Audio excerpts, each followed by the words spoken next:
Tá gravando. Bom, então a gente vai começar hoje mais um encontro do Interveps, hoje sobre o tema Quando a educação é o problema da pesquisa, quais são as soluções? Um tema que a gente já vem bastante tempo discutindo, né, que é importante a gente debater e retornar esse debate aqui para o nosso grupo, falar sobre educação. E, por isso, hoje, a nossa monitora é a Silmara, e aí ela vai apresentar o grupo e toda a dinâmica. O filme escolhido, né, a obra de arte que a gente escolheu para falar sobre esse tema foi o filme A Sociedade dos Poetas Mortos. Então, sem mais delongas, eu passo a palavra para a Silmara e, se vocês precisarem de qualquer coisa, eu estou aqui. Aviso a todos que a aula está sendo gravada e depois a gente vai divulgar lá no YouTube. Muito obrigado. Sil, com você. Obrigada, Marco. Boa noite, colegas. Boa noite a todos os membros do grupo. Queria inicialmente agradecer ao professor Marco e ao professor Renato Bernardi por mais essa oportunidade, né, de estarmos falando de educação, tendo por base uma obra de arte alinhada ao cinema, né, que é Sociedade dos Poetas Mortos, um filme já bastante antigo, muito conhecido, mas que quando nós assistimos e se refletirmos principalmente quanto à educação básica, ele parece que foi produzido agora no século XXI, porque as questões que podem ser abordadas, levantadas, os questionamentos do filme, eles ainda são reais para a nossa sociedade do século XXI.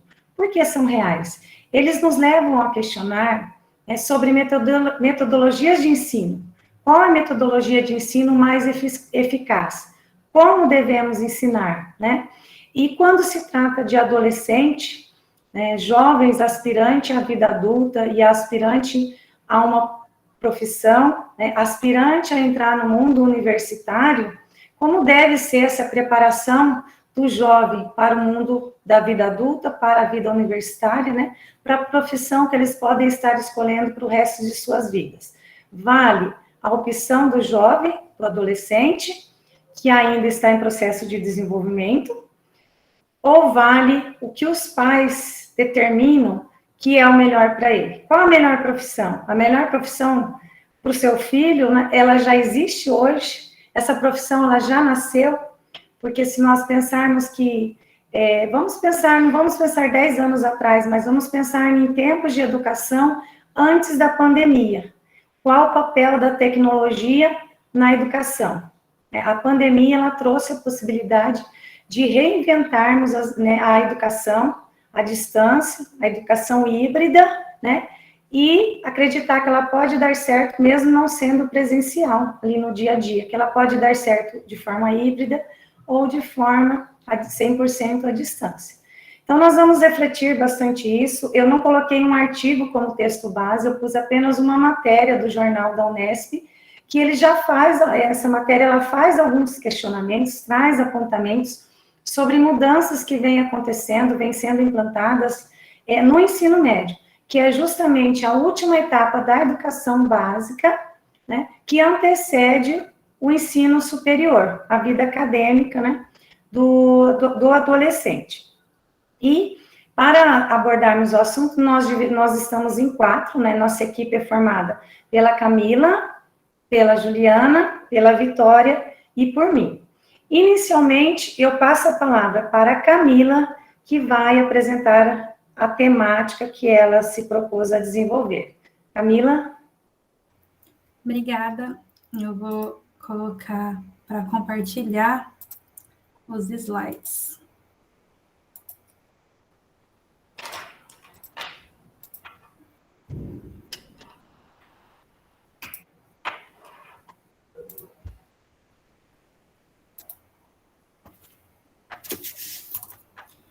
Todo mundo consegue ver os slides?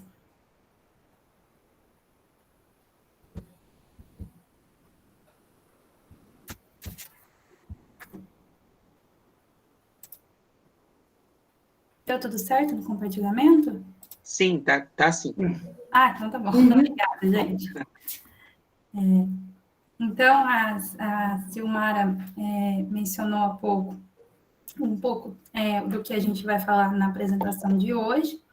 Então, diante ao tema proposto para discussão nesse encontro, é importante iniciar, então, apresentando um pouco para vocês sobre as duas concepções ou os dois métodos, que seria a concepção tradicional e a interacionista, no processo de ensino-aprendizagem.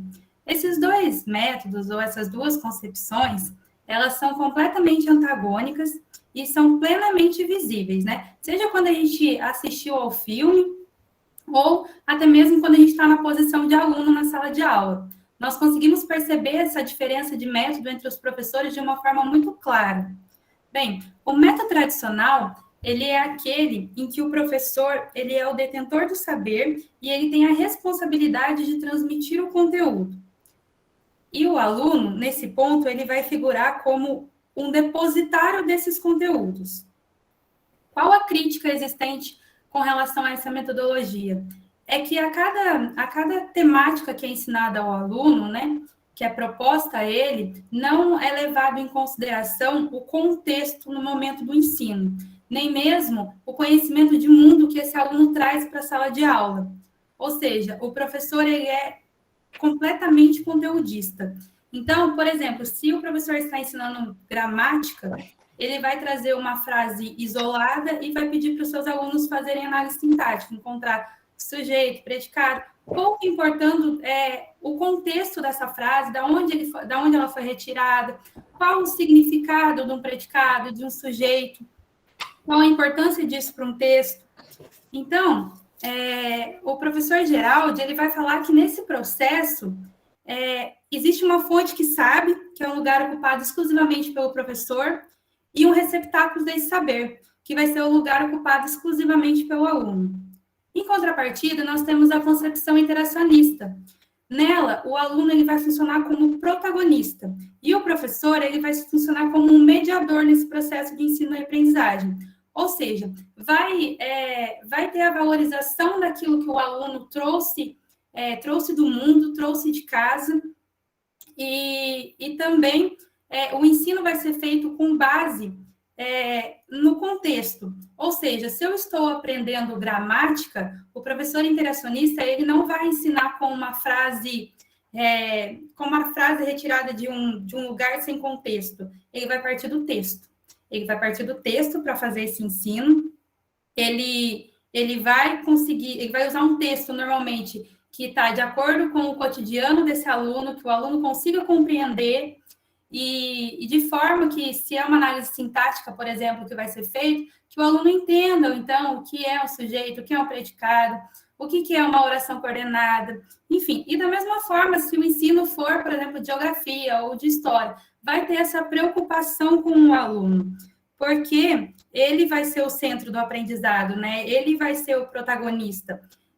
Nesse método de ensino, o professor vai objetivar fazer com que o aluno questione, com que o aluno reflita, e que ele pense, né, naquilo que está sendo ensinado, que ele veja a prática daquilo, né, e não só aprenda por aprender. Nesse slide, eu usei duas imagens do filme, né, a primeira delas mostra um professor rígido, né, ele está com uma régua na mão, uma varinha, e aí o que mostra é o autoritarismo dele como professor, né? E ao fundo da imagem, nós vemos que trata-se de uma conjugação de verbo. Ele é um professor de latim e ele é um professor extremamente tradicionalista, né? Ele, inclusive, nessa cena do filme, ele está repetindo, ele está falando para os alunos, olha, repita comigo a conjugação dos verbos. Então, quando ele está passando esse ensinamento para os alunos, transmitindo esse conteúdo, ele não tá vendo uma preocupação com o contexto do que é verbo, enfim, ele está preocupado que o aluno saiba conjugar. Em contrapartida, na outra imagem, nós temos o professor Keating, né, que ele está dando uma aula de literatura, e ele chega próximo dos alunos, ele não existe uma hierarquia quando nós olhamos para a imagem de superioridade desse professor, e nessa cena em específico, ele está explicando para os alunos do porquê aprender literatura, o porquê é importante. Porque é importante desde que você por exemplo, vá aprender, ainda que você vá estudar para uma faculdade de Direito, para uma faculdade de Medicina, por que isso é importante para a sua vida? Por que esse aprendizado tem que fazer sentido para você? Então, diante, então, essas concepções de ensino, a tradicional e a interacionista, é importante a gente falar agora um pouquinho como está o nosso país quando o assunto é educação.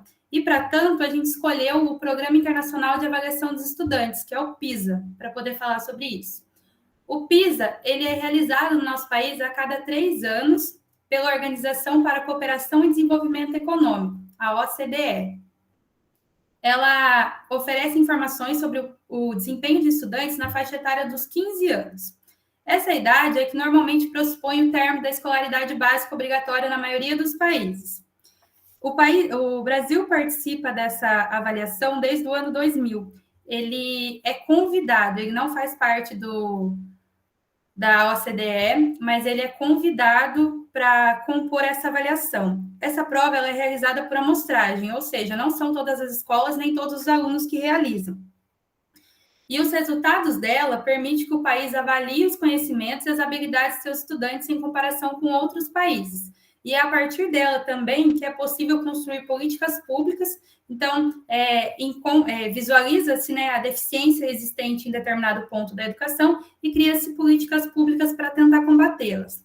Essa avaliação, ela avalia 3 domínios, que é a leitura, matemática e ciências. E ela também traz alguns tópicos inovadores, como, por exemplo, o letramento financeiro.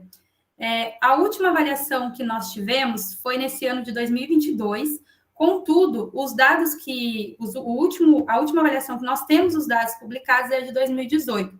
E é o que nós vamos conversar um pouquinho. Mas antes disso, eu gostaria de mostrar para vocês alguns dos países que fazem parte dessa avaliação, que são, então, os países membros da OCDE e os países convidados. Então, esses foram os países que participaram dessa avaliação no ano de 2018. E no que tange aos resultados, eu acredito que talvez a imagem esteja um pouco pequena para vocês, mas aqui para mim, como está com tela cheia, eu consigo falar bem sobre elas. Em leitura, o nosso país está 2 anos e meio atrasado com relação aos demais países da OCDE em escolarização. Em matemática, a gente está 3 anos e meio atrasado. Em ciências, 3 anos. No que tange aos alunos que atingiram ao nível máximo de proficiência em leitura no Brasil, somente 0,2% dos que fizeram a avaliação. Matemática, 0,1%. E ciências, 0%. Bem, no que diz respeito ao desempenho médio por região, que a gente pode observar pelas imagens, é que a região sul e sudeste são as que mais se apresentam um desempenho mais satisfatório em relação às demais regiões do país. E no que diz respeito ao tipo de escola, né, se é pública, se é privada, se é um instituto federal, a gente observa no gráfico ao lado do mapa do Brasil que as escolas privadas e os institutos federais, eles são o que conseguem uma nota maior nesse exame do PISA. As escolas públicas municipais e estaduais, elas se encontram com um índice menor.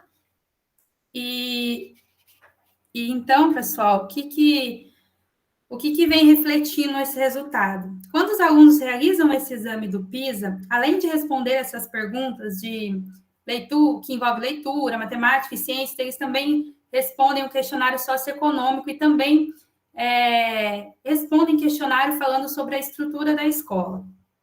O que acontece? De acordo com, após o resultado do PISA, é feito um relatório, e aí a conclusão que se chegou nesse relatório de 2018, que as questões socioeconômicas e a estrutura da escola vem refletindo também no momento da realização do exame e, consequentemente, no resultado do PISA, né? Então, os alunos de escolas privadas, por terem uma situação econômica e uma estrutura escolar melhor, eles acabam refletindo num resultado melhor também na avaliação. Bem, o que a gente pode ver, então, gente, que no primeiro momento, a gente observa que uma boa metodologia de ensino, praticada pelo professor, ela pode refletir numa educação de qualidade. Contudo, ela sozinha, ela não vai fazer milagre propriamente dito, né? É necessário que o Estado invista em políticas públicas eficazes e de acordo com a necessidade, com a realidade da escola, para que assim nós possamos ter um resultado de avaliações internas e externas que sejam favoráveis para o nosso país. Bem, a minha fala eu encerro aqui e agora eu dou a palavra para a Juliana.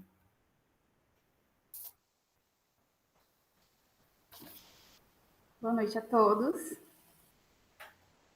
Quando a educação é o problema, qual é a solução? Esse é o tema do nosso trabalho. Então, a educação hoje em dia, ela se preocupa muito também como vai ficar o aluno, né? Como ele saberá lidar com as questões emocionais dele.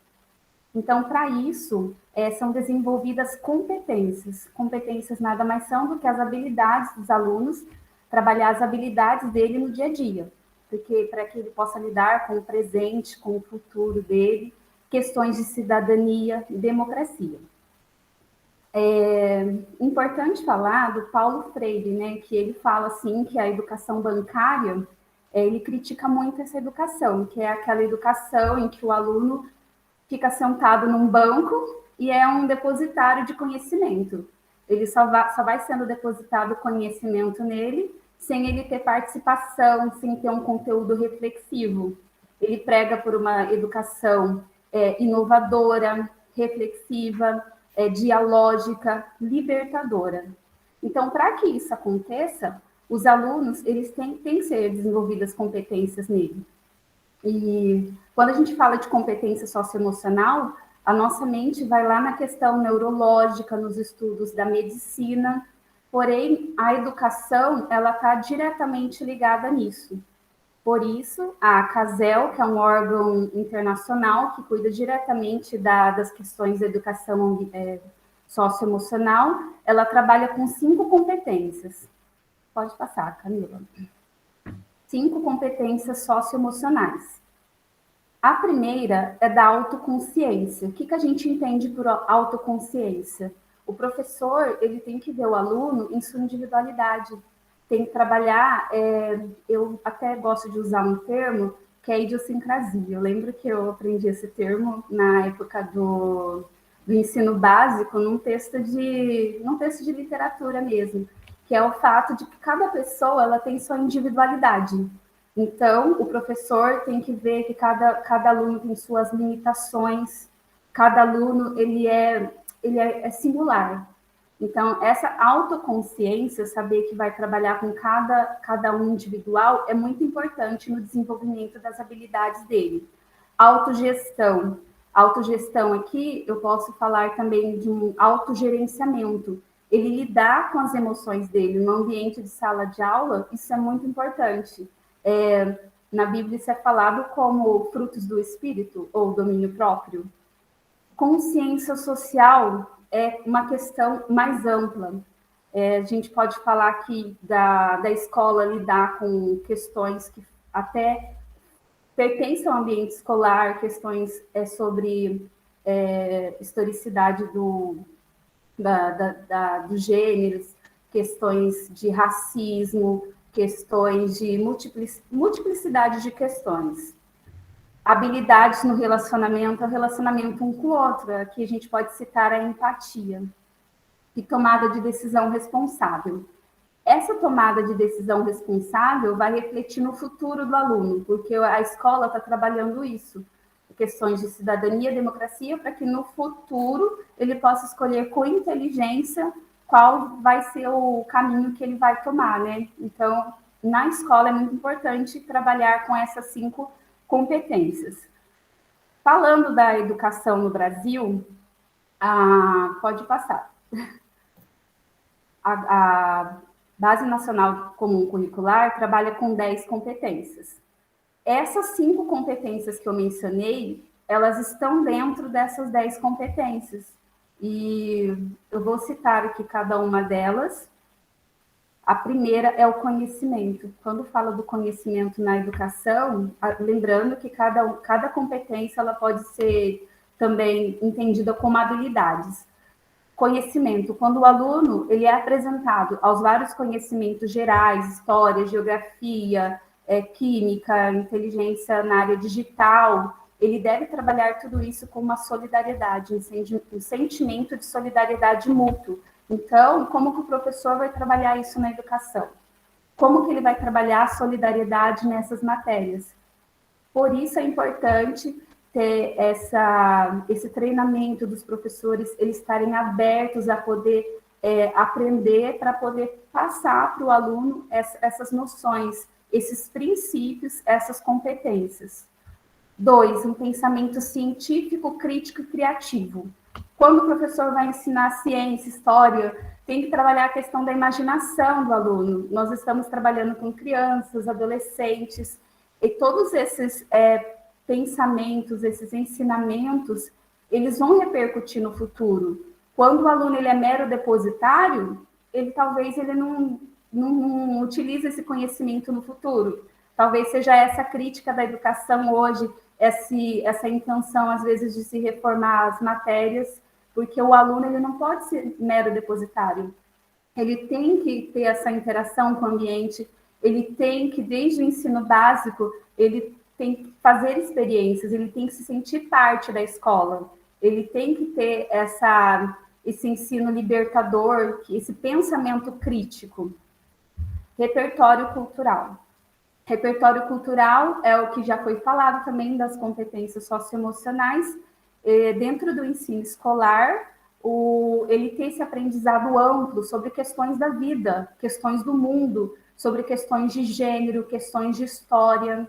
E aqui eu quero mencionar que a participação, às vezes, de órgãos como a OAB tem bastante importância, relevância nesse papel.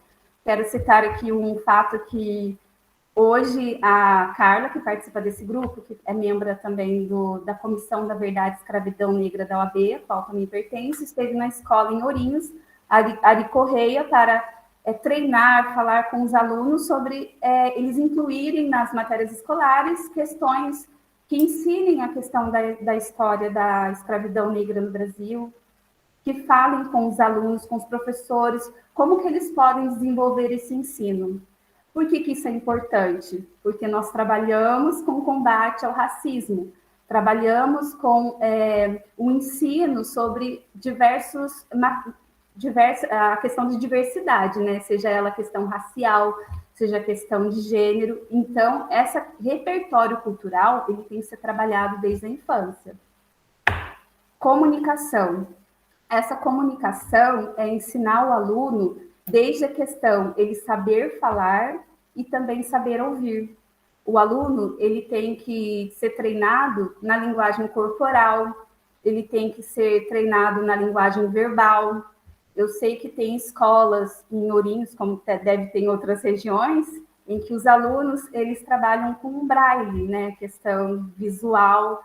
Então, como que a escola está preparada? Tudo isso faz parte da educação socioemocional. Como que o aluno ali da educação básica, ele vai interagir com as diferenças. Então, a comunicação ela é muito importante, o professor trabalhar ela dentro da sala de aula. Cultura digital. Cultura digital é um tema bem importante hoje, porque tudo é comunicação, tudo está na internet. O professor, quando ele entra na sala de aula, ele tem que estar preparado para falar com os alunos, talvez surjam assuntos ali sobre fake news. Ele tem que estar preparado para falar com o aluno sobre questões de bullying, disseminação de falsas notícias e também incentivar o uso moderado da internet, o bom uso da internet para o conhecimento. Então, essa cultura digital, o professor ele tem que estar preparado. E tudo isso, na verdade, ele tem também que ter aparatos do governo. Trabalho e projetos de vida. Quando o aluno entra na escola, ele está se preparando para o futuro. Não sei quantos de nós saíram do ensino médio já sabendo qual profissão seguir, já sabendo qual o caminho que iria trilhar. Então, essa questão de trabalhar o projeto de vida repercute ali no próprio convívio com os colegas. É aquilo que ele está aprendendo no dia a dia. O professor tem que se preocupar com isso, a educação, a coordenação, a argumentação. Essa questão da argumentação talvez interage com o que a Camila falou, do professor ali trabalhar a questão do aluno ser reflexivo, trabalhar com a participação dos alunos. Às vezes, o professor ele não se preocupa do aluno, ele está entendendo, ou fica bravo do aluno questionar. Não, você não pode questionar. E o aluno fica como mero depositário de conhecimento. Talvez aquela dúvida dele seja a dúvida da sala inteira. Ou algum aluno não pergunta porque a sua timidez atrapalha. Autoconhecimento e autocuidado. A escola também não pode deixar de trabalhar até com esse aspecto do aluno. Como que ele deve trabalhar com cuidado com seu corpo, cuidado com sua mente. Nós estamos trabalhando com pessoas no ambiente escolar. Empatia e cooperação. Aqui é você se colocar no lugar do outro, é o professor saber trabalhar com a sala no sentido de haver ali um sentimento mútuo. A escola, na verdade, é tida como segundo lar do aluno. Então, ali na escola é que vão ser trabalhados esses valores. Responsabilidade e cidadania. A gente volta na questão da escola estar preparando o aluno para a vida. Então, todas essas competências da BNCC, elas são competências que podem ser tidas como competências socioemocionais, porque trabalham não só com questões cognitivas, mas também com questões de vivência, com questões internas do aluno. Você vai estar se preocupando com o social, você vai estar se preocupando com algo além da escola. Pode passar, Camila. Essa cena do filme, o professor ele fala assim, que o aluno ele acha que tudo dentro dele é desprezível e conservador. Quantas vezes nós não nos sentimos como esse aluno, porque ele era tímido, um aluno tímido que não conseguia se expressar, e o professor ele incentiva o aluno a falar ali, a recitar uma poesia, e o aluno se sente preso. Mas por quê? Porque é um sentimento que ele já carrega dentro dele. E ali o professor incita ele incentiva o aluno a falar. E essa cena, o aluno ele desenvolve ali uma fala, ele vai contra o próprio padrão interno dele, ele consegue se soltar, porque o papel do professor foi muito importante. Então, não devemos desprezar o papel do professor, de nosso incentivador, da escola, a diferença que faz um professor que trabalha as competências emocionais do aluno, as competências socioemocionais. E termino aqui minha fala, falando também que existe dentro da escola uma metodologia, não sei como eu posso dizer, a Silmara me passou essa questão do Conviva, em que os professores, ali vai um manual de procedimento de como os professores vão lidar a coordenação da escola com cada situação que pode acontecer com o aluno. O que acontece se um aluno sofrer um bullying, uma ameaça, se sofrer um mal súbito? Tem tópicos ali que a professora, a coordenação, se vai chamar o conselho tutelar, se vai chamar ao socorro, como que vai proceder. E principalmente a questão de ameaças, as questões ali entre os alunos, primeira coisa é ouvir as duas partes. Não agir, às vezes, na emoção, né? Fazer um pré-julgamento. E tudo isso, o professor ele tem que ter essas competências, trabalhar nele e trabalhar nos alunos. Saber ouvir, e talvez uma questão ali interna entre os alunos pode ser resolvida com a ajuda do professor. E agora, a próxima a falar é a Vitória. Agradeço a atenção de todos. Bom, boa noite. Eu vou falar sobre o homeschooling. Esse é um tema que eu já pesquiso há algum tempo, foi o meu tema de TCC e eu continuo pesquisando sobre ele. No ano passado, inclusive, quando a gente tratou de direito à educação no Interveps, eu também falei do homeschooling, então eu vou retomar um pouco o que eu falei no ano passado e vou trazer novos apontamentos e trazer também um pouco sobre o que dispõe Paulo Freire sobre a educação. Como a gente sabe, a partir da Constituição Federal, é dever do Estado promover a todos de forma indistinta uma educação que seja gratuita e de qualidade por meio das escolas públicas, sendo esse um dever também da família de garantir que o direito à educação seja direcionado a crianças e adolescentes para que haja o seu pleno desenvolvimento, o preparo para a cidadania e até a qualificação para o trabalho. Mas, apesar de ser designada ao Estado essa obrigação de prover o direito à educação, é permitido que os particulares busquem outros meios para efetivar e para proteger esse direito. Entre eles é o homeschooling, que é tido como um ensino no âmbito exclusivamente doméstico, em que se dispensa a escola, o que é permitido em vários países e que é proibido em outros. No Brasil, apesar de a Constituição falar sobre a ampla liberdade de aprender e ensinar, não existe muito consenso sobre a possibilidade ou não do homeschooling, não havendo também uma legislação específica que trate da questão. O que se discute é se o ensino exclusivamente doméstico ele é um método apto para efetivar uma educação de qualidade. Então, se trata de um método de aprendizagem em que os pais ou responsáveis vão assumir para si o efetivo controle sobre o estudo dos seus filhos, o que se dá fora do ambiente da escola e dentro do próprio lar. Isso não impede, porém, que o ensino seja direcionado por professores particulares ou que parte das aulas sejam realizadas fora de casa.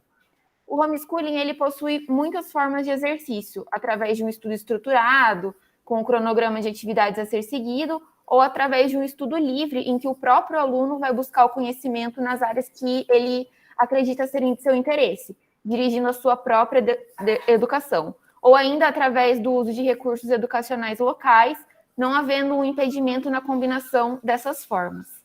Na verdade, é um tipo de ensino que vem sendo praticado cada vez mais internacionalmente.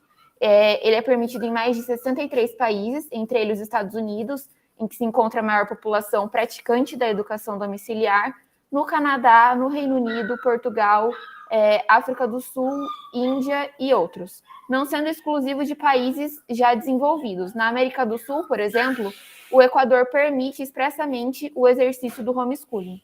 Na Colômbia, apesar de não ser regulamentado, ele é tolerado, o que também acontece no Chile e no Paraguai.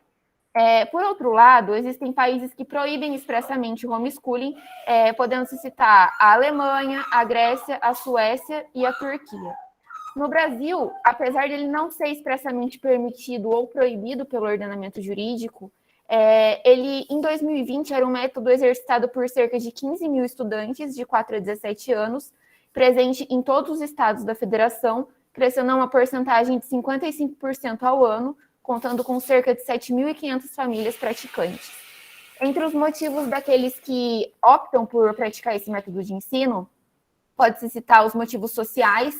Eles alegam que a socialização oferecida pelas escolas é negativa, sendo que é no ambiente doméstico em que os menores vão encontrar uma maior autoconfiança. Motivos acadêmicos, alegando que o homeschooling pode proporcionar uma melhor aprendizagem por ser individualizado e adaptado às necessidades de cada aluno, com priorização de disciplinas realmente necessárias, sendo que na escola o ensino seria massificado, o que feriria a dignidade, o respeito, a diversidade. Motivos familiares, em que alegam que as escolas desvalorizariam o papel da família, propagando valores que são contrários. E motivos religiosos, em que se alega que a maioria das instituições de ensino, elas transmitem uma ideologia materialista e muito cientificista, em desacordo com a espiritualidade, não existindo uma educação neutra. A corrente favorável à implementação do homeschooling elenca como benefícios e vantagens para sua prática o crescimento humano das crianças e adolescentes e o fortalecimento da estrutura familiar, com uma maior flexibilidade de calendários e horário de estudo, e a inexistência de um controle pela escola, o que não impede que um método clássico de ensino também seja empregado. Além disso, os pais responsáveis ficariam mais próximos da educação dos filhos, com conteúdos e materiais mais avançados e aprofundados do que aqueles trazidos na escola, permitindo uma formação completa do aluno e um desempenho acadêmico alto, com uma grande economia financeira por parte das famílias com relação aos impostos e às taxas escolares, além da própria economia ao tesouro mesmo, ao erário público. Além disso, eles alegam a ampla liberdade de aprender e ensinar, que vem contida no artigo 206 da Constituição Federal, sendo que a família recebe uma proteção especial do Estado, de modo que a opção pela educação no âmbito doméstico vai se inserir no seu âmbito de autonomia, o que é inclusive reafirmado pela Lei de Diretrizes e Bases da Educação Nacional, que ao regular a educação escolar não proíbe nem limita a promoção da educação por outros meios. Mas um dos argumentos mais fortes utilizados pelos adeptos da aprendizagem doméstica é o que está relacionado à precária qualidade do ensino disponibilizado pelo poder público. O ensino domiciliar, assim, acabaria por proteger os estudantes de qualquer forma de exploração, discriminação, violência, humilhação e tantas outras degradações que existem nas escolas. Ao mesmo tempo, ele em nada prejudicaria a existência da escola, servindo como um caminho alternativo para a busca do que está contido na Constituição. Então, os adeptos do homeschooling, eles acabam defendendo que o que é determinante é a concretização do direito à educação e não o ensino através da escola, cabendo ao poder público, no caso da escolha pelo exercício do ensino doméstico, uma atividade só fiscalizatória, prevenindo abusos e garantindo um nível adequado de qualidade, com padrões mínimos de conhecimento para serem alcançados. Só em casos excepcionais é que o Estado poderia determinar a matrícula do aluno na escola, por exemplo, se ficasse comprovado o conhecimento inferior do aluno em comparação com os demais estudantes da mesma faixa etária, ou quando o próprio estudante manifestasse o desejo em estudar na escola. Por outro lado, os principais argumentos daqueles que discordam do homeschooling são no sentido de que o direito à educação é um direito indisponível e personalíssimo, não podendo ser promovido de forma exclusiva dentro do ambiente familiar, devendo ser efetivado também e principalmente pelo Estado, através das escolas, cabendo aos pais e aos familiares, como único meio alternativo, a matrícula de seus dependentes em escolas particulares. Para eles, o direito à educação deve ser encarado como um bem público, que deve ser promovido em um ambiente também público, por estar inserido num contexto democrático e possibilitar um grau de educação comum a toda a sociedade para que seja difundida a tolerância, a compreensão e a exposição às diferenças, aliviando tendências que sejam radicais e segregacionistas. Então, as normas que garantem a educação são normas de ordem pública, que são dotadas de imperatividade e de obrigatoriedade e que trazem, na sua essência, o dever de matrícula dos estudantes nas escolas. Além disso, a corrente que é desfavorável ao homeschooling alega que muitos pais não possuem um nível de formação mínima para prover uma educação de qualidade diretamente aos seus filhos, possuindo recursos mais reduzidos, o que demonstra o quão imprescindível é a necessidade de profissionais da área psicopedagógica que sejam aptos a direcionar os estudantes para um ensino que seja realmente de qualidade. Dessa forma, as escolas elas são um ambiente muito mais adequado para a promoção da educação e da equidade do que as famílias, porque ao serem responsáveis das famílias, porque se forem responsáveis única e exclusivamente pelo ensino dos estudantes, podem acabar sendo tendenciosas, transmitindo valores e ensinamentos que apenas aqueles que desejam, restringindo o acesso de informações necessárias para o amplo desenvolvimento do aluno, o que muito vai prejudicar eles. O que é bastante preocupante em uma sociedade pluralista e democrática. Mas um dos principais argumentos a favor da obrigatoriedade da escolarização, e que é defendido pela corrente crítica ao homeschooling, está no fato de que a escola é também um ambiente de socialização e de exercício da cidadania e da vida política, porque é ali que são trabalhadas as diferenças, aprendendo os jovens a lidar com as regras que são dirigidas a eles, adequando-se às normas de convivência e de bem comum. isso não significa que dentro de casa não haja uma socialização, mas sim que ali ela não é exercida por completo. Então, assim, a família não tem como prover as inúmeras formas de experiência que são necessárias para o pleno desenvolvimento da criança e do adolescente, uma vez que é na escola em que os alunos vão aprender a conviver com a diversidade, o pluralismo social, sendo oportunizado construir novos valores e vivenciar experiências que são diferentes daquelas comuns do seu ambiente domiciliar, modificando, assim, a sua visão de mundo. A grande maioria das famílias brasileiras, além disso, não possui condições de empregar o ensino doméstico, que acaba sendo uma opção educacional viável às classes mais abastadas, não abrangendo as camadas mais pobres da sociedade. Então, assim, a adoção do aprendizado exclusivamente doméstico, ela não alcança a sociedade como um todo, nem acaba cumprindo as finalidades sociais do direito à educação, que é a democratização do ensino e a busca da igualdade. Então, diante desse cenário polêmico e de duas correntes muito polarizadas que debatem sobre a permissão ou não do homeschooling, o STF decidiu tratar sobre a questão no recurso extraordinário 88815, em setembro de 2018, que teve reconhecida a sua repercussão geral por envolver um interesse que abrange diversas famílias. O recurso extraordinário teve como relator o ministro Roberto Barroso e concluiu que a Constituição Federal não proíbe, de forma expressa e absoluta, o exercício do ensino básico exclusivamente doméstico.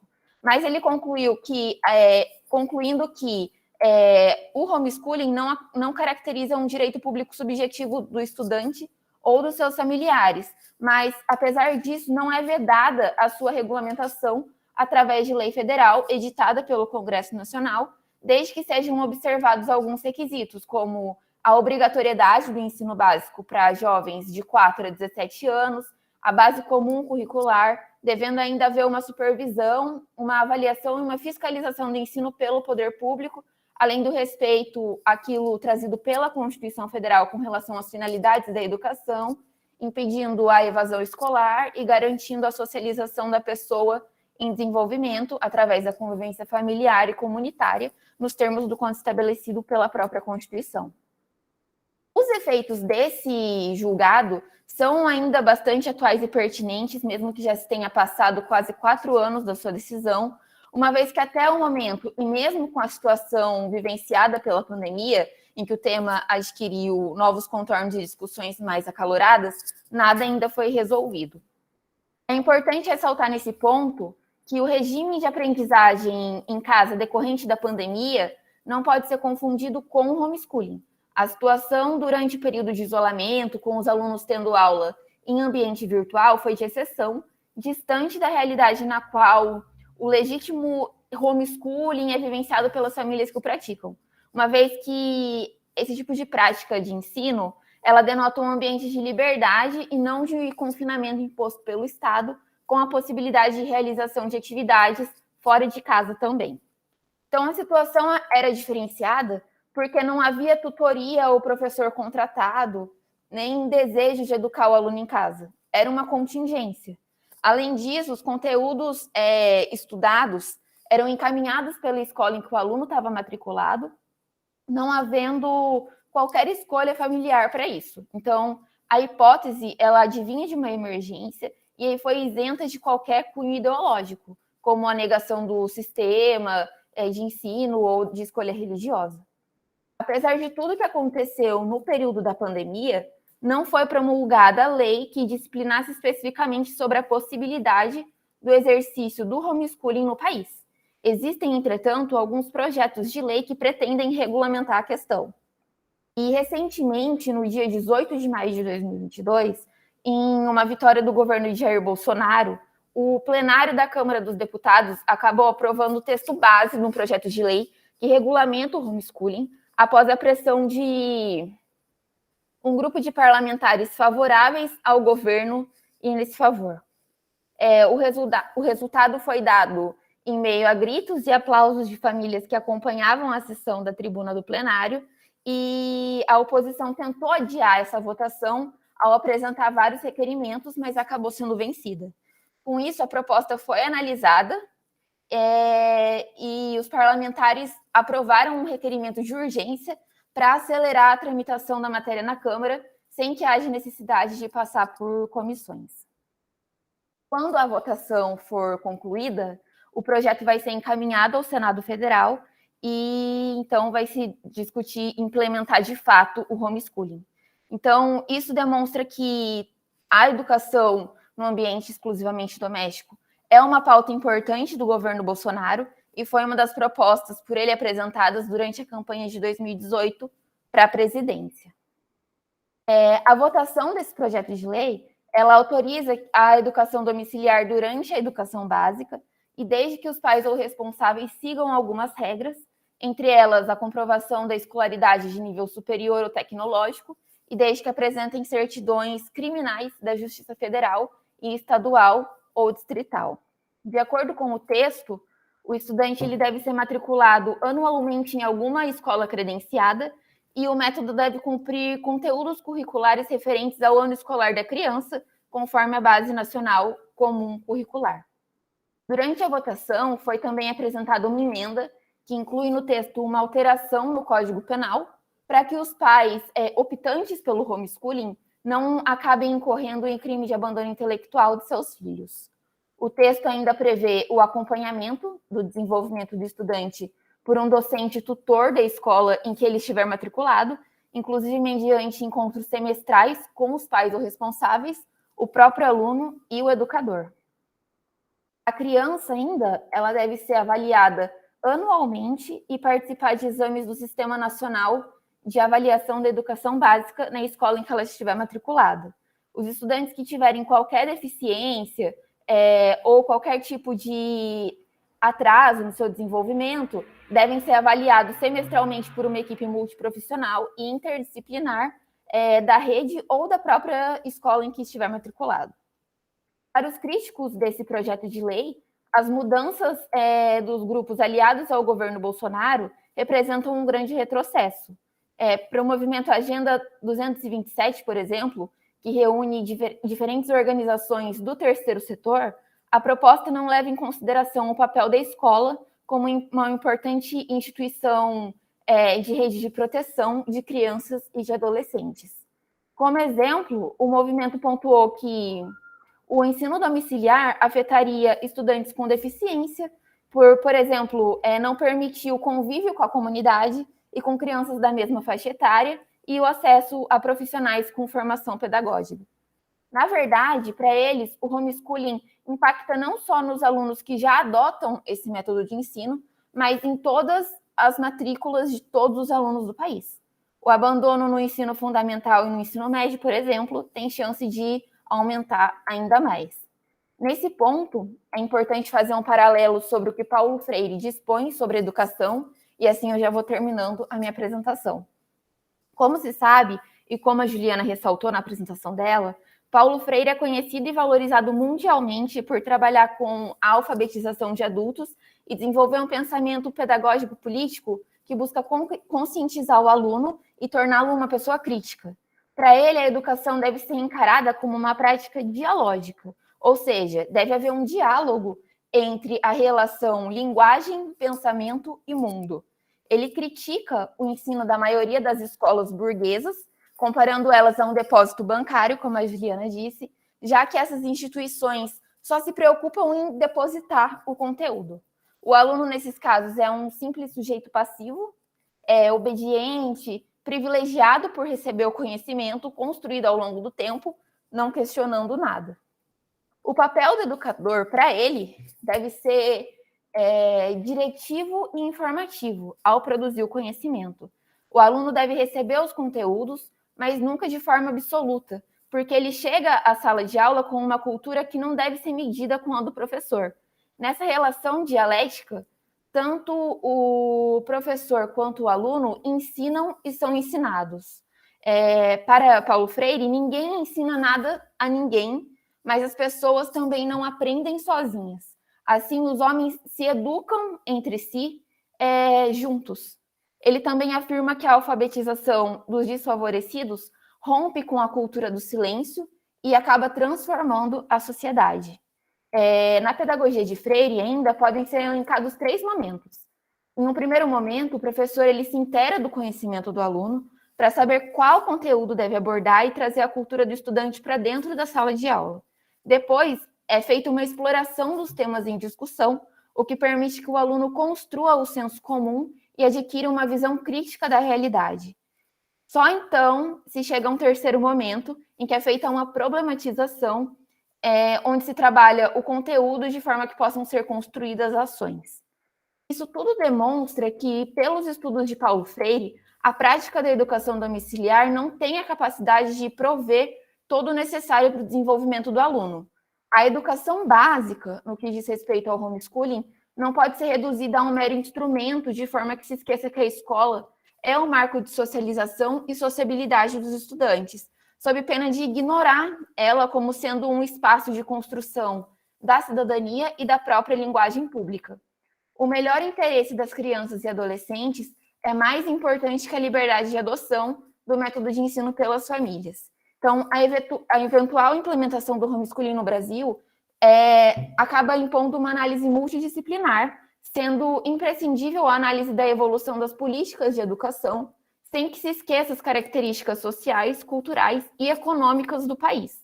O legislador brasileiro ele não pode se pautar no sucesso do homeschooling em outros países desenvolvidos e com hábitos culturais diferentes para permitir ele no ordenamento jurídico brasileiro. O Brasil possui peculiaridades e características que lhe são próprias e elas devem ser observadas e respeitadas para que haja uma educação de qualidade.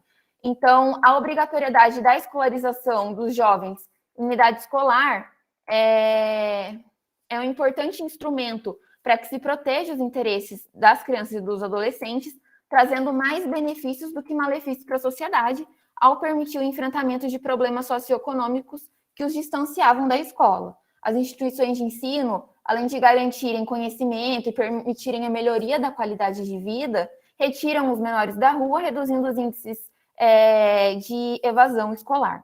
É na escola onde os jovens recebem noções de cidadania e onde se promove uma verdadeira socialização com respeito às diferenças. Então, disso se verifica que o ambiente escolar, especialmente com relação às camadas mais pobres, excluídas e marginalizadas, é imprescindível para o desenvolvimento dos alunos, ao possibilitar um desenvolvimento humano e social, sendo fundamental num Estado democrático de direito. Então, a permissibilidade da prática do homeschooling hoje, e vendo tudo que está acontecendo no governo Bolsonaro, tem muito mais um enfoque político do que jurídico, por dizer respeito ao posicionamento político assumido com relação ao direito à educação. E são muitos os desafios para isso, uma vez que são necessárias políticas públicas voltadas exclusivamente a esse âmbito, com a fiscalização e a criação de órgãos pelo poder público que sejam capazes de avaliar a qualidade do ensino transmitido a nível domiciliar, com uma rede de controle e cadastro das famílias que optarem por esse método de aprendizado. Existem, no entanto, muitas dificuldades para a implementação do ensino doméstico, pelo menos no presente momento, uma vez que se nem mesmo a rede pública de educação tem êxito e infraestrutura adequados, não tem como se garantir que o exercício do homeschooling não tenha também essas falhas. Então, para que ele seja, de fato, um outro meio à concretização do direito à educação, deve antes haver uma reformulação do sistema educacional já existente, com a melhoria da sua qualidade. Bom, é isso que eu tinha para falar. Passo a palavra para a Silmara. Obrigada.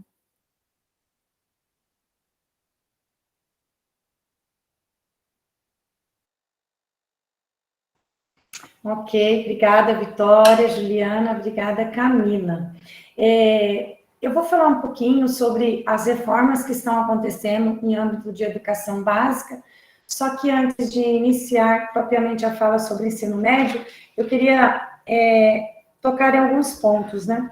A Camila falou do PISA, aí também no Brasil, que vai nos levar à reflexão do ensino médio, no Brasil, quais são os sistemas de avaliação adotados?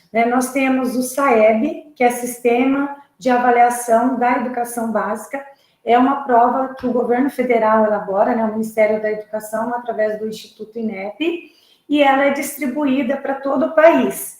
Esse sistema, ele avalia os anos iniciais, que é do 1º ao 5º ano, quando a criança tem de 6 a 10 anos, avalia propriamente a etapa da alfabetização, né, que envolve leitura e escrita e o domínio das 4 operações e conhecimentos básicos de ciências da natureza, história e geografia. Mas a prova tem se concentrado para verificação de nota apenas em português e matemática. Em nível de estado, aí cada estado, e com base nesse resultado, que o governo federal, ele redireciona e elabora políticas públicas para a educação básica. Aí cada estado, por sua vez, ele implanta também o seu sistema de avaliação. No caso do estado de São Paulo, é chamado SARESP. O SAEB, ele confere o IDEB, que é o Índice da Educação Básica. Então, todo ano, as escolas têm uma nota, aliás, é aplicada a cada 2 anos, e mediante a nota que é aferida à escola, o governo federal também, ele propõe uma meta. Então, se a escola teve um índice de 4,3, provavelmente a meta vai ser que a escola atinja 4,7 ou 4,9 dali a 2 anos. Então, as metas, elas sempre são nas perspectivas de avanços, né? Essa avaliação, ela serve para monitorar, né, o desenvolvimento da educação básica para a proposição de políticas públicas também. Retomando o estado de São Paulo, o sistema é o SARESP, Sistema de Avaliação do Rendimento Escolar de São Paulo, né? E funciona com a mesma metodologia. O que muda são a forma para calcular o índice da escola, né? E talvez as habilidades apontadas, porque dentro do currículo, né, o conteúdo que é ensinado, ele é condicionado ao desenvolvimento de determinadas habilidades do aluno. Por exemplo, um aluno de 9º ano, não basta saber ler e escrever, pronto. Não, tem a habilidade da competência leitora, a habilidade, se ele tem capacidade para realizar inferência textual, né, para conseguir ler e entender além, e nas entrelinhas, né, além do que está ali transcrito em palavras, mas um texto não verbal, por exemplo, para verificar se o aluno de 14, 15 anos, ele consegue trabalhar com textos publicitários, né, e tem que compreender a mensagem que o texto transmite. E na matemática, também não são só cálculos, né, na verdade são situações problemas. O aluno tem que demonstrar a capacidade de resolução de situações problemas.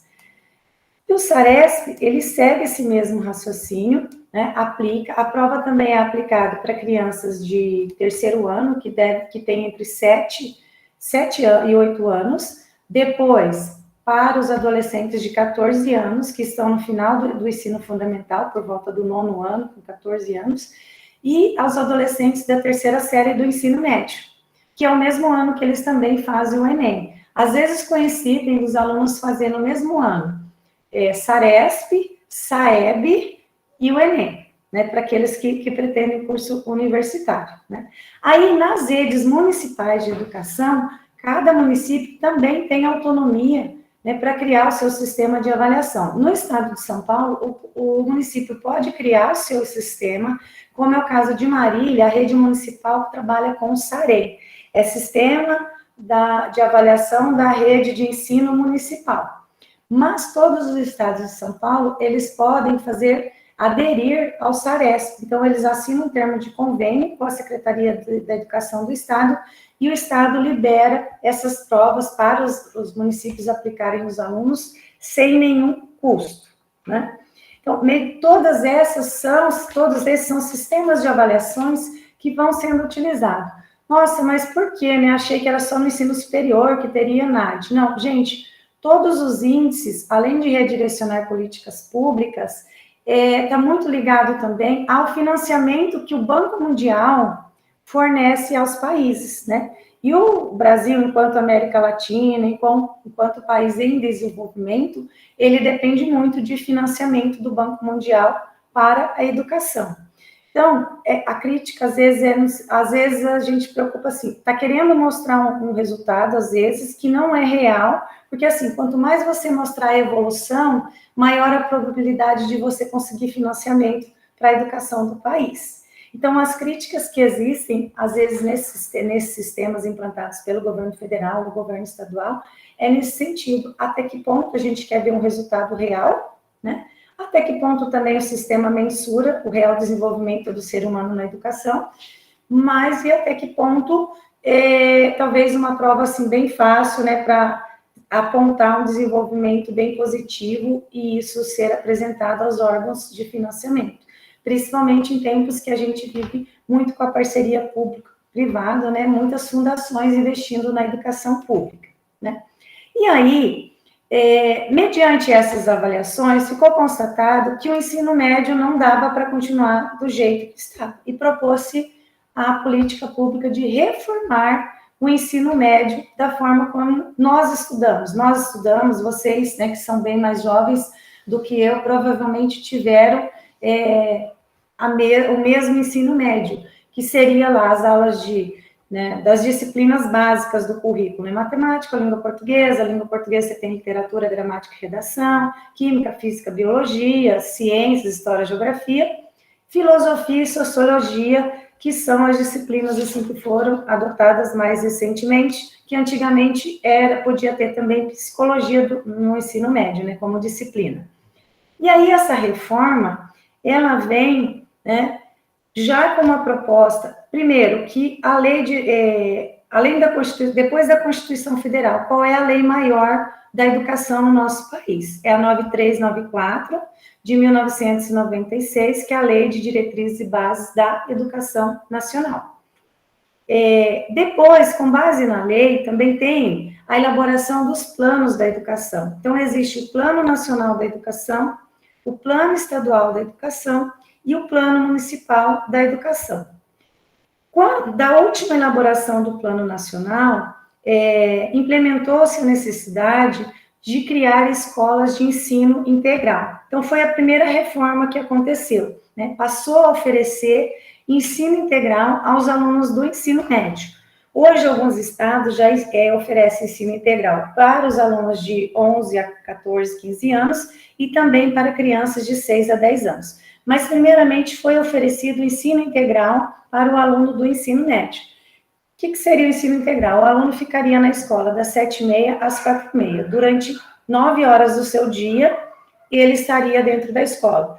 Qual o escopo maior, né? Primeiro, evitar com que crianças, que adolescentes, né, fiquem na rua se envolvam num trabalho irregular. Então, as escolas integrais foram inicialmente implementadas em regiões de vulnerabilidade. Hoje, após 10 anos, por exemplo, no estado de São Paulo, já são 10 anos de funcionamento do ensino integral. Então, ele foi se expandindo e nós temos escolas de ensino integral, tanto nas regiões centrais dos municípios, como nas regiões mais periféricas. Mas, após a implementação do ensino integral, né, efetivou-se a reforma do currículo do ensino médio, que é o que nós chamamos hoje de novo ensino médio. Então, qual foi, né, a principal reforma? Primeiro, as disciplinas que os alunos cursam, elas não se limitam a ser divididas mais em meras disciplinas, como eu já citei há pouco, como era na nossa época. Agora, as disciplinas, elas são categorizadas por áreas do conhecimento. E as áreas do conhecimento, pode passar, Camila. As áreas do conhecimento, né, elas são divididas em 4 áreas principais, mais a formação técnica profissional. Então, aí eu citei a 13.415, que ela é de 2017, que é a lei que traz a reforma do ensino médio. Ela é de 2017 e as redes de educação teriam 5 anos para adotar, para colocar em prática, né? No estado de São Paulo, ela já se iniciou em 2000, o ensino médio iniciou em 2012, mas o novo ensino médio iniciou-se em 2021. Qual foi a discussão, né, de quem não concordava com a implementação do novo ensino médio de imediato? Primeiro que nós estávamos em plena pandemia, né, aí na educação híbrida, toda essa nova sistemática, essa adaptação, né, de modos diferentes de aprendizagem. Mas, mesmo assim, o Estado de São Paulo, ele implementou o novo ensino médio, né? Então, o artigo 36, eu vou ler com vocês, né? O currículo do ensino médio será composto pela Base Nacional Comum Curricular e por itinerários formativos. Base Nacional Comum Curricular é a BNCC, é onde a Juliana citou as competências socioemocionais. Então, dentro da BNCC, né, além das disciplinas que compõem o currículo, além da divisão das disciplinas por áreas de conhecimento, a BNCC traz também a obrigatoriedade de que as redes de ensino desenvolvam nos alunos as competências socioemocionais.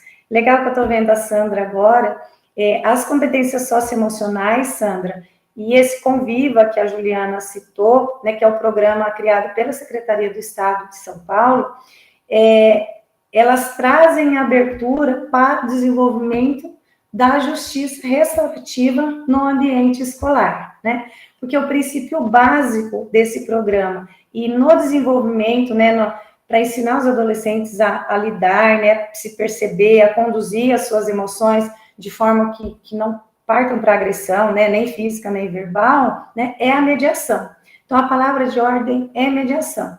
Se a escola tem um professor, alguém da equipe bem formado para desenvolver o processo de mediação, muitos conflitos são evitados dentro da escola. E todo esse raciocínio do processo de mediação, ele vem da justiça restaurativa, né? Há muitos anos a gente vem falando de justiça restaurativa no ambiente escolar, mas a BNCC agora, ela consolidou essa prática. O que está faltando agora, assim, já é uma crítica pessoal que eu faço, a plena formação, capacitação das pessoas para desenvolver, porque legalmente ela já está posta, a legislação já existe, né? O que nós temos que fazer é isso. E, fazendo um pause para a minha explanação, mas retomando uma fala da Vitória também, uma crítica que se faz também é como que o homeschooling vai proporcionar o desenvolvimento das competências socioemocionais, né, que foi bem o que a Vitória colocou, na mesma amplitude, na mesma dimensão do que a convivência no ambiente escolar. Porque é o ambiente escolar onde as diferenças se encontram, é onde acontece o racismo, né, a homofobia, né, todas as bias aí que a gente pode imaginar, é onde aparece, um apresenta para o outro, a primeira novidade da droga, né? As drogas que são novidades nas nossas reuniões, eu até comentei com as meninas, né, que eu fiquei sabendo de coisas aí através dos alunos, eu nem sabia que existiam determinados cigarros eletrônicos aí que são novidades, mas eles descobrem, para eles, o adolescente é um encantamento, eles vão levar para mostrar para o colega. E aí, essa convivência, né, essa socialização e o processo de mediação é que vai fazer que você leve o ser humano a perceber que aquilo é ou não maléfico para a sua saúde, se aquilo é bom ou não, né, para ele. Então, a importância aí da justiça restaurativa, da mediação e do desenvolvimento das competências socioemocionais. Retomando o texto legal, então a BNCC, os itinerários deverão ser organizados por meio da oferta de diferentes arranjos curriculares. Aliás, essa palavra arranjos, toda vez que eu leio, eu fico assim, nossa, devia ter uma terminologia melhor, me dá a impressão que está fazendo um arranjado, assim, ajeitando, encaixando as coisas, né? Mas tudo bem, vamos lá. Conforme a relevância para o contexto local e a possibilidade dos sistemas de ensino, a saber, linguagens e suas tecnologias. Quais são as disciplinas que estão na área de linguagens? Língua portuguesa, arte e educação física. E todos os itinerários trazem as suas tecnologias. Por quê? É como nós vamos utilizar a tecnologia, né, que está presente em nossas vidas, a favor do desenvolvimento, né, desse itinerário, dessa área do conhecimento que está proposto ali. Então, nada do que é proposto abandona a tecnologia. O aluno, ele tem que ser desenvolvido, né, e preparado para o uso das tecnologias. Matemática e suas tecnologias, então, matemática é matemática mesmo. Ciências da natureza e suas tecnologias. Seria ciências, biologia, química e física. São as disciplinas que estão dentro dessa área de ciências da natureza. Ciências humanas e sociais aplicadas, e suas tecnologias. Ele não fala, mas a gente põe também. Então, é história, geografia, sociologia e filosofia. E a formação técnica profissional. A formação técnica profissional, né, não são todas as escolas que oferecem. E aí, como funciona na prática hoje? Então, hoje um aluno está na primeira série do ensino médio, abre um período de consulta pública, o aluno tem que acessar o sistema, e ali tem os itinerários, né? Os itinerários seriam como se fossem projetos ligados a essas áreas do conhecimento. Então, a gente trabalha com eles o seguinte raciocínio. Tá, você quer ser um advogado, né? Você quer ser juiz, qual a profissão que te encanta hoje?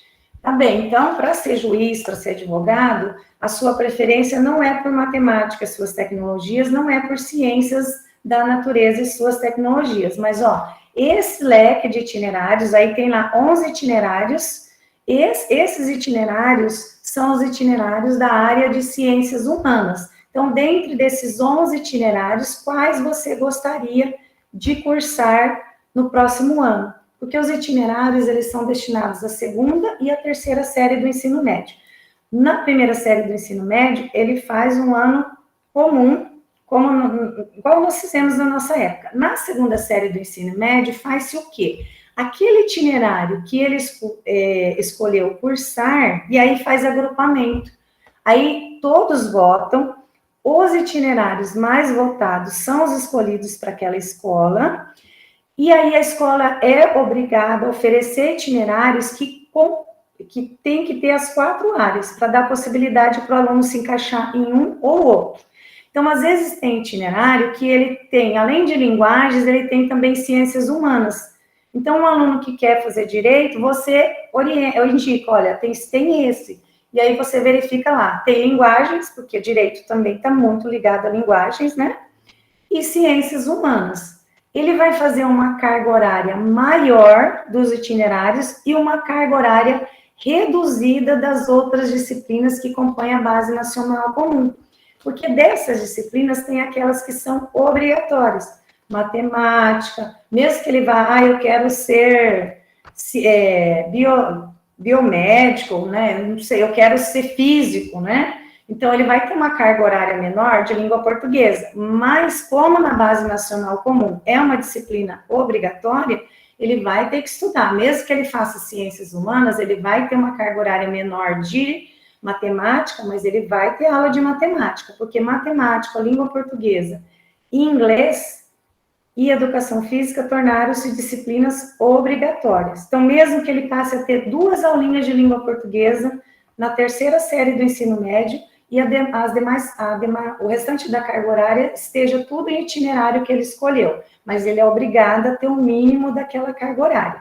Porque lá em cima, quando eu falei da lei, o ensino médio hoje, ele é obrigado a oferecer para o aluno, no mínimo, 3.000 horas de aulas. Dessas 3.000 horas, 1.800 horas são de FGD. FGD é a formação geral básica. São as disciplinas sem contar os itinerários. E 1.200 horas compõem a parte diversificada, que aí são 1.200 horas de itinerários. Qual é a crítica que os pesquisadores já estão fazendo? A escolha do itinerário, né, ela propõe-se que, assim, que cada escola e cada escola localizada em cada município, né, sejam oferecidos itinerários que estejam de acordo também com a possibilidade de geração de emprego, né? Então, vamos pegar Marília, é uma cidade de indústria de alimentos. Então, o ideal é que e tem um polo tecnológico agora. Então, o ideal é que as escolas também priorizem itinerários que estejam associados à engenharia de alimentos, né, às áreas de TI. Mas a crítica que se faz e nos estados da região norte, no Amazonas, né? Quais itinerários serão oferecidos para os alunos? E se os alunos escolherem os itinerários, eles terão instrumento, né, os instrumentos necessários para o pleno desenvolvimento desses itinerários, né? Como que está a tecnologia dentro das escolas na região norte do nosso país? Ou mesmo em regiões, nas sub-regiões do nosso Nordeste, né? Então, as críticas eles preveem o uso da tecnologia, prevê essa qualificação para o mundo do trabalho de acordo, né, com o envolvimento do aluno ali, porque também é função da escola preparar o aluno para o mundo do trabalho, mas os estados estão tendo dificuldades em implementar devido a questões de vulnerabilidade de determinadas regiões, né? Então, por isso que, inclusive, se propôs até um adiamento. E outra crítica que é feita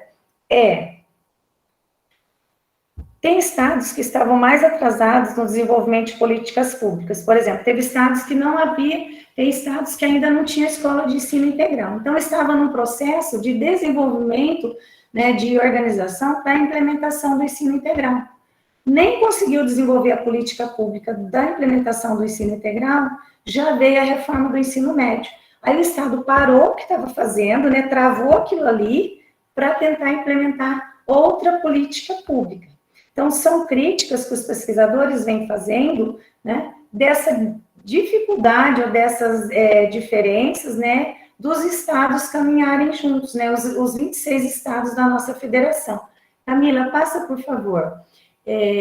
Eu vou depois colocar um link para vocês, que é da revista da FAPESP, né, a FAPESP é o órgão financiador de pesquisa do Estado de São Paulo, a revista de junho, né, de 2022, e essa revista, ela traz uma reportagem também, uma matéria sobre vários pesquisadores, né? Então, a capa, a imagem anterior já é o crédito da capa da revista, e essa imagem também é da revista da FAPESP, né?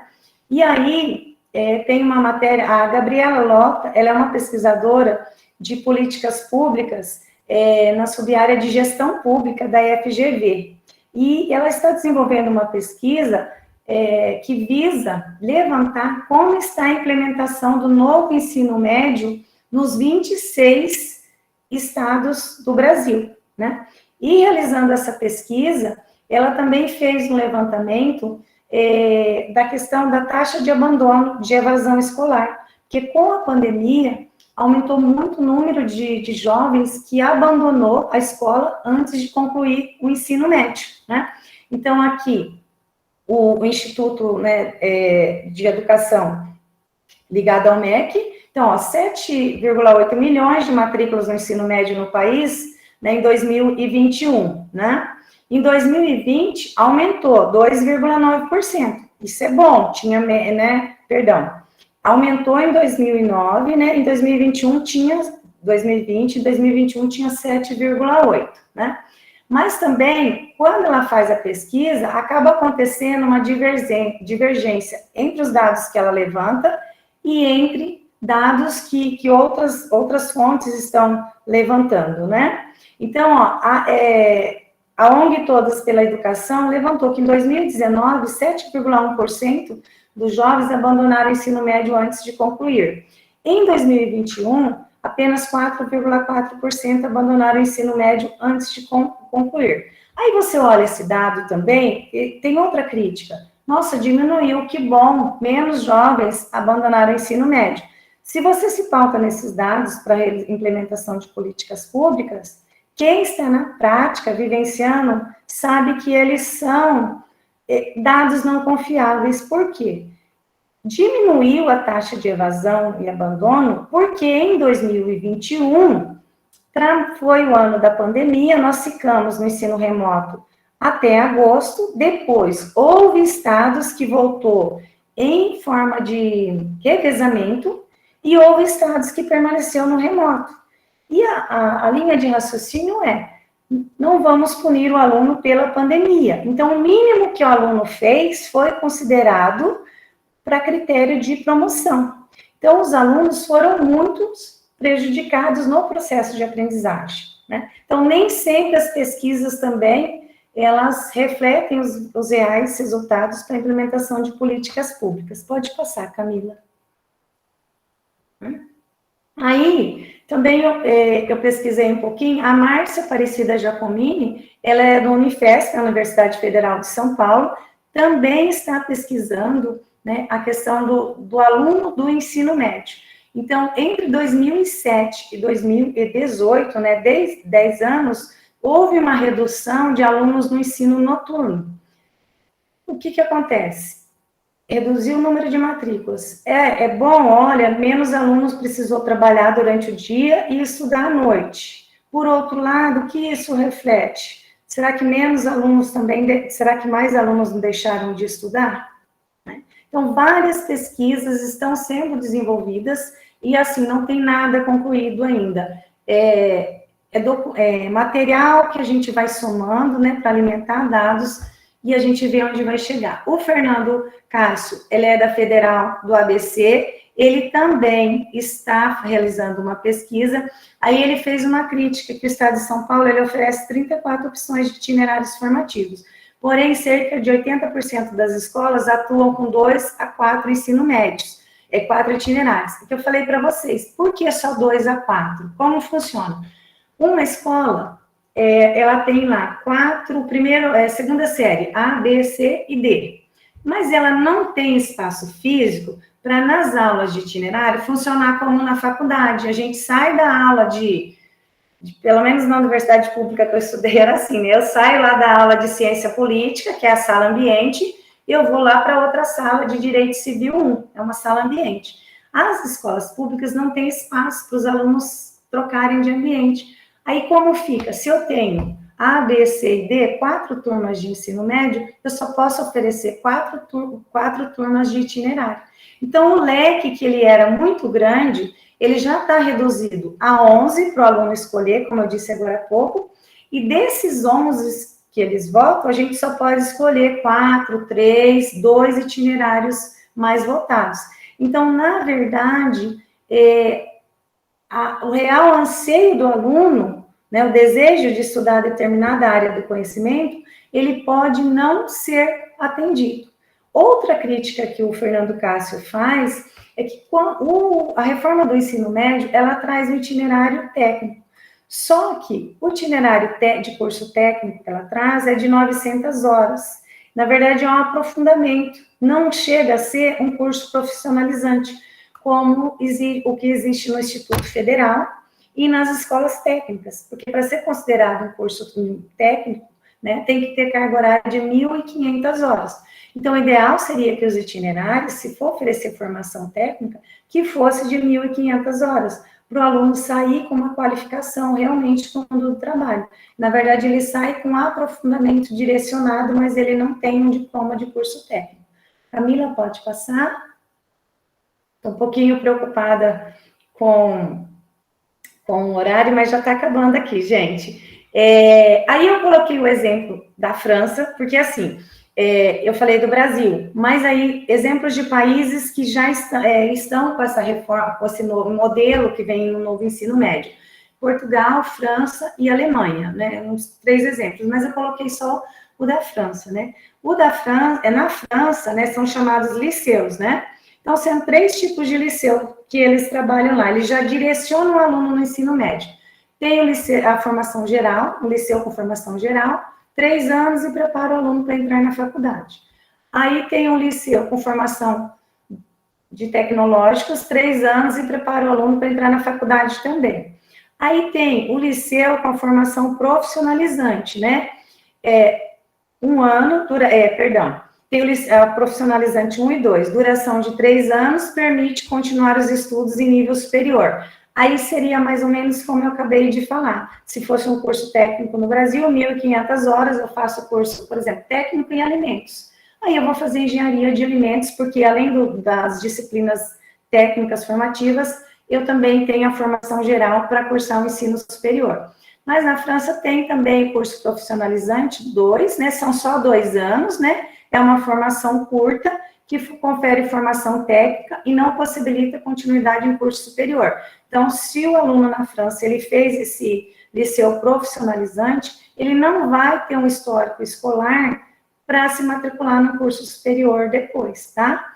E a outra crítica que se faz é que somente os grandes liceus, eles conseguem ofertar vários caminhos. Se o liceu é pequeno, se é uma cidade menor, né, tem um número de alunos menor, consequentemente a escola é menor, ele já tem que ter uma formação mais direcionada. é similar ao que está acontecendo com os itinerários aqui.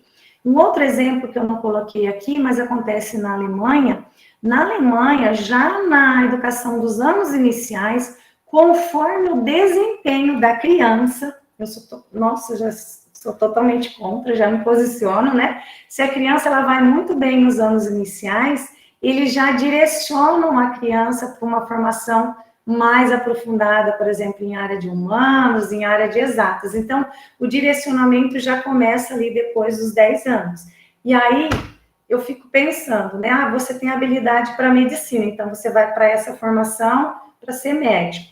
Mas, gente, quantos jovens, quanta pessoa não muda sobre a profissão que ela deseja, né, seguir? Quantos não entram no curso de Direito, abandonam e vai fazer medicina, né? Ou vai para arquitetura, né? Porque, assim, a adolescência hoje, né, de acordo com a psicologia, ela não termina aos 17, 18 anos, né? O desenvolvimento do ser humano, ele está sendo, né, o jovem hoje para sair da adolescência, 28, 29 anos, né? Então, isso está muito ligado à nossa maturidade e direcionar a vida do adolescente tão cedo. Camila? Aqui eu só pus um exemplo, que é uma última crítica, é só isso que eu vou falar para vocês agora. Para aí, Camila. Uma crítica, né? Tem o plano municipal, plano estadual, plano nacional de educação. E tem quem fiscaliza, quem acompanha? Os conselhos. Então, tem o Conselho Nacional da Educação, Conselho Estadual da Educação, Conselho Municipal da Educação. Os conselhos, né? Formado por... Ele não é vinculado, né? Ele é autônomo, mas é o conselho que analisa e delibera sobre várias decisões para a educação pública, né? E aí, recentemente, saiu o Conselho Estadual de Educação de São Paulo, ele tem essa indicação 213, e ela foi adotada pela Secretaria da Educação. Então, esse aqui ainda é um exemplo, assim, legal, que você fez um curso de Geografia na Unesp de Ourinhos, né? E aí você pode ministrar todas essas disciplinas. Normalmente você pega o histórico do aluno, analisa, ele tem uma carga horária significativa. Mas um exemplo, assim, bem berrante, que eu vou falar, eu nem coloquei aí. Recentemente foi regulamentado pela Secretaria Estadual de Educação, é uma resolução 49 de 2022, é que os pedagogos, eles, tá bem miudinho, eu vou só explicar para vocês. Uma pessoa que faz o curso de pedagogia hoje, ela pode dar aula de história, geografia e arte até o 9º ano. Para o ensino médio, se você não tiver um professor devidamente habilitado, esse pedagogo ele pode dar aula de história, geografia, arte, filosofia e sociologia. Nós somos formados em Direito. De imediato, eu já te digo, você pode ser professor de ciências, de sociologia da escola, da rede pública do Estado de São Paulo, né? Nós realizamos sistema de inscrição para quem não é licenciado, né? Fez curso superior, mas não é licenciatura, né? Habilitado para ser professor. E aí a gente analisa, você tem X horas, né, de carga horária, você analisa, X horas de ciência política, X horas de sociologia. Então, você pode ser professor de sociologia na rede de educação básica. O nosso, ainda é legal, mas e se você também tem uma carga horária de língua portuguesa, no curso de Direito, você também pode ser o professor de língua portuguesa. Esse é um exemplo tranquilo para mim. Agora, o pedagogo, a gente sabe como que é o histórico da Faculdade de Pedagogia. Ele é formado para alfabetizar, para trabalhar uma geografia, assim, bem basiquinha, não é para trabalhar geopolítica, sabe, um pensamento mais crítico. E, no entanto, isso foi normatizado. Por quê? Porque não existe professor para dar aula, para ministrar aulas na rede básica, na educação básica. A falta de professores no estado de São Paulo, assim, é uma coisa gritante, né? E aí fica o questionamento, né? A gente faz políticas públicas, as reformas vêm, né? Quando o problema é a educação. O problema, professor Marco, ele vai continuar existindo que enquanto tiver educação, enquanto a gente estiver aqui para pesquisar, para ir atrás, buscar solução, ele vai continuar existindo e a gente vai continuar buscando por essa solução. Eu agradeço muito a atenção de quem pôde ficar até esse momento e passo a palavra para o coordenador da apresentação, professor Marco. Obrigado, Silmara, obrigado ao grupo, né, a Vitória, a Juliana, a Camila, foi uma apresentação muito completa, muito bacana. Eu achei legal que a Vitória trouxe muito da discussão que a gente teve no ano passado e que a gente ficou, né, conversando de que precisaria voltar a esse assunto, e esse ano teve um marco muito importante na legislação, e a Vitória já trouxe aqui.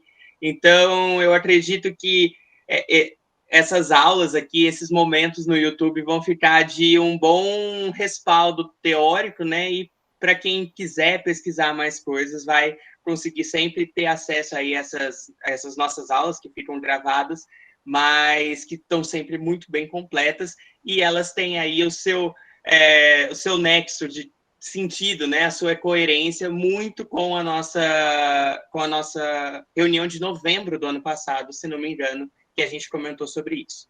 Eu vou interromper a gravação agora e a gente continua aqui para o nosso debate.